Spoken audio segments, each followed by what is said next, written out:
구독과 좋아요, 영상 제작하고 분석하는 데 큰 도움이 됩니다. 최종 선택은 각자의 판단 기준에 맞게 활용해 주세요. 본 영상은 투자 권유가 아닌 데이터 분석 정보 제공을 목적으로 합니다. 안녕하십니까? 오늘은 2026년 5월 최신 기준 글로벌 시가총액 1위 테크 기업이죠. 애플의 사업 모델부터 재무 건전성, 핵심 모멘텀, 그리고 가장 궁금해하실 밸류에이션까지 아주 완벽하게 해보해보는 시간을 갖겠습니다. 자, 그럼 바로 본론으로 들어가 볼까요? 오늘 살펴볼 6가지의 핵심 청사진입니다. 비즈니스 모델, 실적과 경제적 해자, 모멘텀과 R&D, 경영진과 재무 상태, ESG와 리스크, 그리고 마지막 밸류에이션 전략 순으로 아주 객관적이고 다각적인 360도 평가를 진행해 보겠습니다. 첫 번째 섹션, 애플의 비즈니스 모델과 핵심 역량입니다. 여기서 여러분이 반드시 기억하셔야 할 키워드는 바로 수직적 통합입니다. 프리미엄 하드웨어 기기부터 고마진 디지털 서비스까지 완벽하게 이어지는 이 독보적인 생태계를 먼저 이해하셔야 합니다. 25억. 이 거대한 숫자가 의미하는 게 뭘까요? 네, 바로 현재 애플의 활성 기기 설치 기반, 즉 액티브 인스톨 베이스입니다. 아이폰 17 프로와 프로맥스, 맥, 아이패드, 애플워치, 에어팟, 그리고 비전 프로까지 이어지는 프리미엄 라인업이 아주 굳건하죠. 재미있는 건 여기에 $599라는 꽤 파괴적인 가격을 단 대중화 모델 맥북 니오와 아이폰 17e까지 추가되면서 하드웨어 스펙트럼이 그야말로 전례 없이 넓어졌다는 점입니다. 앞서 말씀드린 25억대의 하드웨어는 결국 소비자들을 거대한 가두리 양식장, 즉 폐쇄적 생태계로 이끕니다. 12억 5천만. 이 숫자는 2025년 기준으로 iOS 내 총 유료 구독 건수를 돌파한 수치입니다. 앱스토어, 애플 뮤직, 애플 TV 플러스, 아이클라우드, 애플 케어는 물론이고 글로벌 활성 사용자 8억 명에 달하는 애플페이까지 이 모든 것들이 막대한 반복 수익을 창출하는 핵심 록인 효과를 발휘하고 있는 거죠. 두 번째 파트입니다.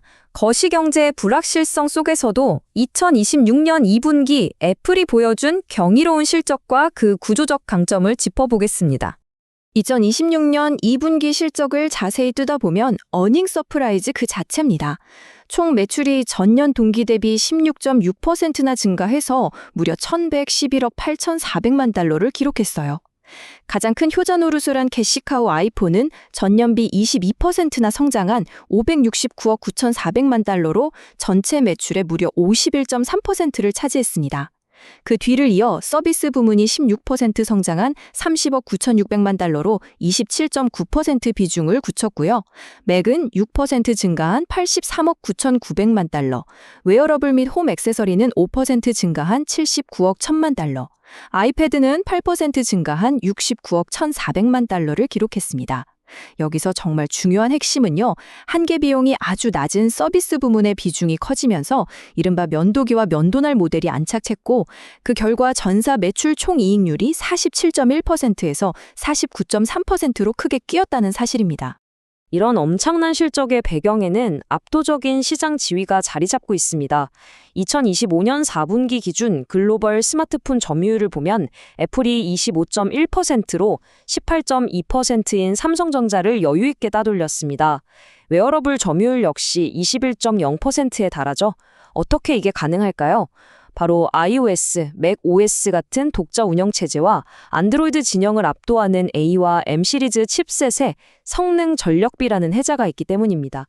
게다가 아이클라우드나 아이메시지, 에어드랍이 만들어내는 이 엄청난 전환 비용 때문에 타사기기로 갈아타기가 현실적으로 너무 어려워진 거죠. 세 번째 섹션, 모멘텀과 R&D, 그리고 향후 성장 동력입니다. 애플이 미래를 어떻게 준비하고 공급망을 어떻게 안정화하고 있는지 살펴볼까요? 핵심은 꽤나 실용주의적인 파트너십과 강력한 제조 인프라 확충에 있습니다. 애플은 막대한 자본 지출을 줄이면서도 수십억 대의 기기에 시리 2.0을 배포하기 위해 구글 제미나이와 단연 계약을 맺었습니다. 똑똑하죠? 그리고 글로벌 공급망 리스크를 줄이려고 미국 내 제조 생태계를 강화하는 AMP 프로젝트에 2030년까지 4억 달러를 투자합니다. TDK가 미국 내에서 최초로 아이폰 카메라용 TMR 센서를 만들고요. 보시와 시러스 로직은 TSMC 워싱턴 팹과 글로벌 파운드리스 뉴욕 공장에서 센서 칩과 페이스 아이디용 반도체를 각각 생산하게 됩니다. 그런데 여러분, R&D 비용이 전년 대비 무려 34%나 급증했습니다. 왜 이렇게 돈을 쏟아부었을까요? 바로 A8 프로와 M5 NPU를 활용한 온디바이스 AI, 거기에 프라이빗 클라우드 컴퓨터를 결합한 하이브리드 AI 투트랙 전략을 완성하기 위해서입니다. 팀 쿡 CEO는 파운데이션 모델 스타트업 등 공격적인 M&A까지 시사했죠. 게다가 WWDC 2026에서는 iOS 27과 iPadOS 27, 그리고 리퀴드 글래스 디자인이 적용된 macOS 27 타워가 공개됩니다. $599짜리 맥북 니오로 윈도우 사용자들을 대거 흡수하고 애플페이를 글로벌 89개국, 피트니스 플러스를 28개국으로 쫙 뻗어나가는 이 확장 전략, 절대 놓치시면 안 됩니다. 네 번째 파트, 리더십 교체와 대외 환경, 그리고 기업의 뼈대인 재무 건전성을 깊게 파헤쳐 보겠습니다. 아주 중대한 리더십 변화가 찾아옵니다. 무려 15년간 회사를 이끈 팀 쿡이 2026년 9월 1일에 이사회 집행위원장으로 물러나고 정통 하드웨어 엔지니어인 존 터너스가 신임 CEO 자리에 오릅니다. AI 시대에도 결국 승부는 하드웨어 폼팩터의 지배력에서 갈린다는 애플의 철학이 엿보이죠. 대외적으로는 트럼프 행정부의 중국산 반도체 수입품 301조 추가 관세 부과가 2027년 6월 23일까지 유예되면서 단기적인 원가 상승이라는 큰 암초는 일단 무사히 피해갔습니다. 최근 3년간의 수익성 턴어라운드 과정 숫자로 정확히 확인해 보시죠. 회계연도 2023년에는 총 매출이 3,832억 8천만 달러로 마이너스 2.80% 역성장했고 순이익도 969억 9천만 달러로 마이너스 2.81% 감소했습니다. 2024년에도 매출은 3,910억 3천만 달러로 2.02% 올랐지만 순이익은 937억 3천만 달러로 오히려 마이너스 3.36% 하락하며 약간의 침체기를 겪었죠. 하지만 2025년 프리미엄 모델로의 쏠림 현상과 서비스 마진 개선에 힘입어 총 매출이 4,161억 6천만 달러로 6.43% 상승하고 순이익은 무려 1,120억 1천만 달러로 19.50%나 급증하며 극적인 턴어라운드를 이뤄냅니다. 그리고 방금 보신 2026년 2분기 매출 1,111억 8천만 달러에 순이익 295억 8천만 달러로 전년 동기 대비 19.40%라는 폭발적인 성장을 이어가고 있는 겁니다. 자, 이제 재무 구조를 현미경 보드 들여다볼까요?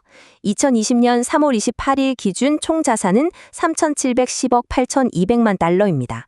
여기서 총 부채 2,645억 9,100만 달러를 자기 자본 1,064억 9,100만 달러로 나눈 부채 비율을 계산해 보면 약 248.46%가 나옵니다. 또 유동자산 1,441억 1,400만 달러를 유동부채 1,346억 4,100만 달러로 나눈 유동비율은 107.04%고요. 표면적으로 248.46%의 부채 비율이 너무 높은 거 아니냐 하실 수 있지만 사실 이건 애플이 엄청난 자사주 매입과 소각을 하면서 자기 자본 장부가를 인위적으로 낮춘 결과일 뿐입니다. 현금성 자산만 680억 달러를 들고 있는 극도로 안정적인 재무 구조고요. 심지어 최근에는 순현금 제로 타겟까지 철회하면서 자본 조달의 유연성마저 아주 넉넉하게 확보했습니다. 이런 탄탄한 현금을 바탕으로 주주 환원 정책은 정말 상상을 초월하는 수준입니다. 2026년 2분기 영업활동으로만 280억 달러의 잉여 현금 흐름을 창출해냈고요. 이를 바탕으로 자그마치 1,000억 달러, 우리 돈 약 135조 원 규모의 추가 자사주 매입을 승인했습니다. 현금 배당금 역시 주당 0.27달러로 4% 인상하면서 무려 14년 연속 배당 인상이라는 엄청난 대기록을 쓰고 있습니다.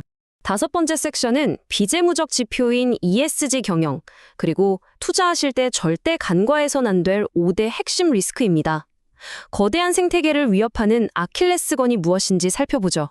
애플에게 ESG는 단순한 규제 방어가 아니라 강력한 재무적 해치 수단입니다. 2015년 대비 온실가스를 60%나 감축했고 전체 제품 소재의 30%를 재활용 소재로 채우고 있어요. 특히 자체 설계 배터리의 코발트와 자석류에 들어가는 히토류는 무려 100% 재활용을 달성했습니다. 패키징 플라스틱도 완전히 없앴고요. 첨단 분해 로봇인 데이지와 리암을 실세 없이 돌리면서 47억 달러 규모의 녹식 채권 발행까지 더해 아주 확고한 순환경제 체제를 굳히고 있습니다. 하지만 완벽해 보이는 이 제국에도 빈틈은 존재합니다. 5가지 핵심 리스크를 반드시 체크하셔야 하는데요. 첫째, 미국 법무부와 16개 주 검찰총장이 걸어온 셔먼법 위반 반독점 소송입니다. 둘째, EU 디지털 시장법에 따라 제3자 앱스토어 개방이 강제되면서 앱스토어 30% 수수료라는 꿀단지가 위협받는 꼬리 위험입니다. 셋째, 메모리 반도체 원자재 가격이 오르면 49.3%라는 그 높은 마진을 방어하기 힘들어집니다. 넷째, 신임 CEO 체제에서 혹시 모를 전략적 혼선이나 에어태그 스토킹 범죄 같은 대규모 집단 소송에 따른 평판 리스크고요. 마지막 다섯째는 여전히 전체 매출의 51.3%를 아이폰 단일 기기에 의존하고 있기 때문에 글로벌 수요가 꺾이면 아주 치명적인 타격이 될 수 있다는 점입니다. 드디어 마지막 6번째 섹션입니다. 월가의 컨센서스를 통한 밸류에이션 평가와 구체적인 투자 전략을 총정리해 보겠습니다. 월가 애널리스트 42명의 의견을 종합해보면 현재는 전반적으로 매수 의견이 조금 더 우세합니다. 모건 스탠리와 BOFA 등은 애플의 무서운 이익 창출력을 근거로 목표가를 330달러에서 350달러까지 높여 잡았습니다. 반면에 HSBC나 바클레이즈 같은 곳은 250달러에서 260달러 선으로 보유 의견을 내고 있죠.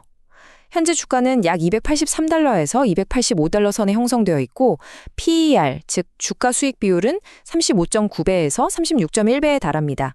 이건 단순 하드웨어 회사가 아니라 완전한 고도화 소프트웨어 기업 수준의 프리미엄을 받고 있다는 뜻인데 이 때문에 인베스팅 프로 같은 곳에서는 현재 주가가 고평가 영역이라고 꽤 강하게 경고하고 있다는 점도 염두에 두셔야 합니다. 1,000억 달러 자사주 매입과 AI 슈퍼사이클에 대한 기대감이 이미 가격에 꽤 반영된 현 시점에서는 단기 트레이딩보다는 장기적 관점의 매수 및 보유 전략이 권장됩니다. 성공적인 투자를 위해 4가지 핵심 체크리스트를 꼭 모니터링하세요. 첫째, WWDC 2026에서 공개된 구글 제미나이 통합 시리 2.0이 하반기에 지연 없이 완벽하게 배포되는가.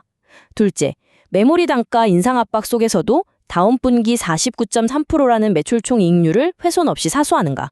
셋째, 미국 법무부와 EU 과징금 사태에서 대관 능력을 발휘해 앱스토어 수수료 수익상을 지켜내는가. 마지막 넷째, 599달러짜리 초저가 맥북 니오가 애플 뮤직이나 아이클라우드 같은 서비스 매출 성장으로 실질적으로 이어지는가. 실적 발표 때마다 이 4가지 지표를 반드시 확인하시기 바랍니다. 자, 여러분. 오늘 심층 분석의 마지막은 이 질문으로 마무리하고자 합니다. 애플의 이 거대한 생태계와 압도적인 서비스 마진이 다가오는 AI 슈퍼사이클 속에서도 현재의 높은 프리미엄 밸류에이션을 끝까지 정당화할 수 있을까요? 이 회사가 가진 엄청난 성장 잠재력, 그리고 그 이면에 존재하는 규제 리스크와 밸류에이션의 한계를 냉정하게 저울질해 보시길 권해드립니다. 이상으로 모든 데이터와 팩트를 꽉 채워 전해드린 애플의 2026년 밸류에이션 및 전략 해설을 마칩니다. 끝까지 함께해 주셔서 감사합니다.